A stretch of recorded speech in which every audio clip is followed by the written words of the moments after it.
Thank you, everybody, for coming to the Aaron Torres Podcast YouTube page. If you could do me a quick favor, see that little subscribe button at the bottom of your screen? Go ahead, click that subscribe button. Really does help our channel grow, our audience grow, and I really do appreciate it more than you know. So click that subscribe button. Appreciate your support. Now, here's the video that you came here for. We have talked about quite a bit, and it's a guy that I certainly get questions about every day, and that player is DJ Wagner.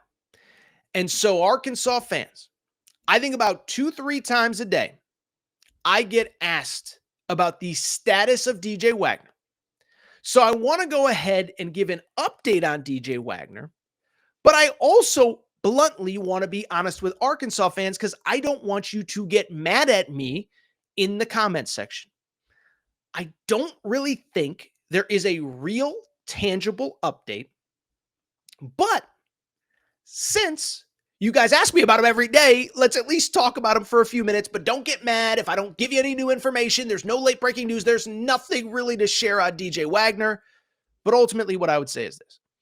I do believe at the end of the day, he is going to end up being an Arkansas Razorback. And I think what's interesting about DJ Wagner is that this isn't a kid like Coleman Hawkins or Jalen Wells or whoever. He did not enter the NBA draft.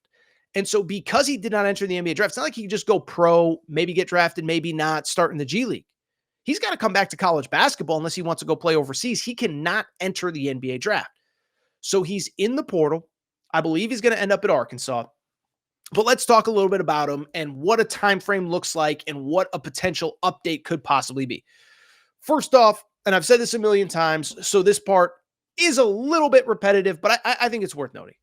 I really like DJ Wagner, man. I don't remember a player in recent college basketball that I think has gotten a worse rap relative to how he played than DJ Wagner. So DJ Wagner, as a freshman in college basketball in the SEC, and I understand that he was at one point the number one ranked recruit in America. I get that. When you have that number one next to your name, people expect a Paolo Banchero, a Cade Cunningham, a John Wall, and Anthony Davis. Not every guy is that, though, and it's okay. But DJ Wagner, as a freshman, averaged just under 10 points per game, averaged 3.5 assists per game as a freshman playing in the brutal SEC. It's also worth noting, he got hurt really about early SEC play. He comes back, Rob Dillingham's blown up, Reed Shepherd's blown up, he's not healthy. And so it was this weird dynamic where other guys are blowing up, his season isn't going to plan, and I give him credit.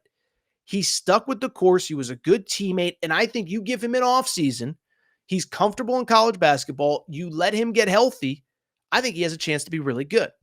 Now, in terms of, is he going to go pro or is he going to go to Arkansas? Is he not? What's the deal? Why is there no update? I'm just going to tell you, I don't think, to me, the fact that he hasn't committed yet is a big deal. First off, I'll be blunt. He doesn't really have anywhere else to go. And we've talked about this, but think about all the schools that would need a player the caliber of DJ Wagner. Kentucky's not going to take him. They got Lamont Butler and Kirk Creason. St. John's isn't going to take him. They got Kadari Richmond. Tennessee has Zakai Ziegler. Even USC, he took a visit to USC.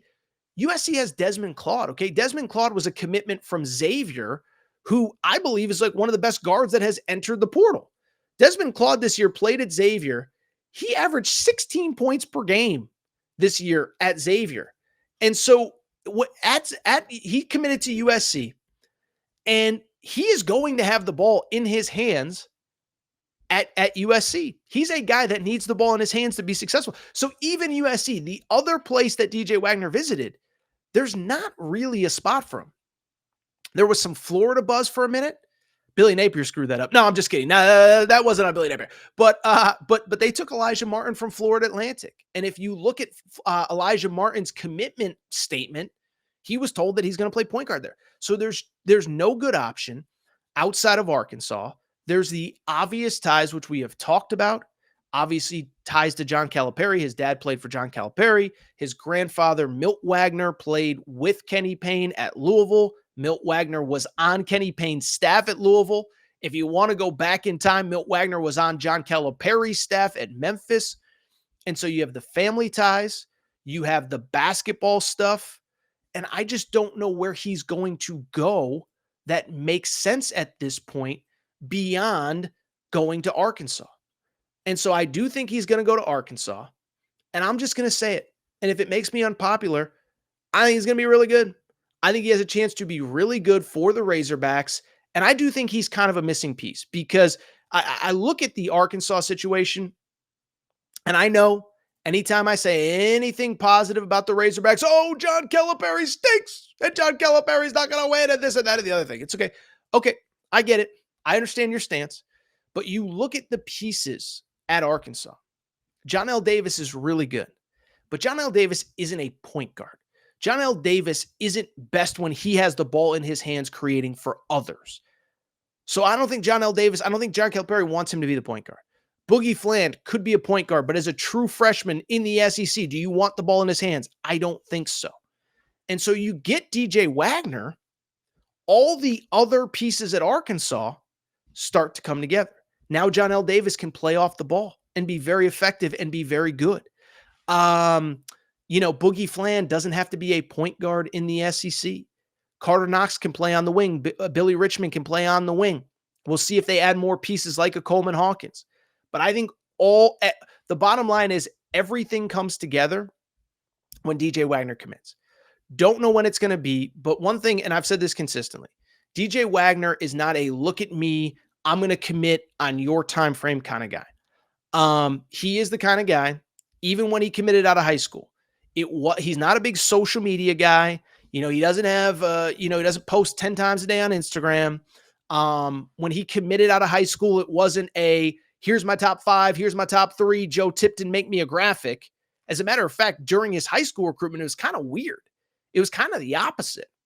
It was kind of like nobody really knew what was going on. There was a moment in time where everybody thought he was going to Louisville.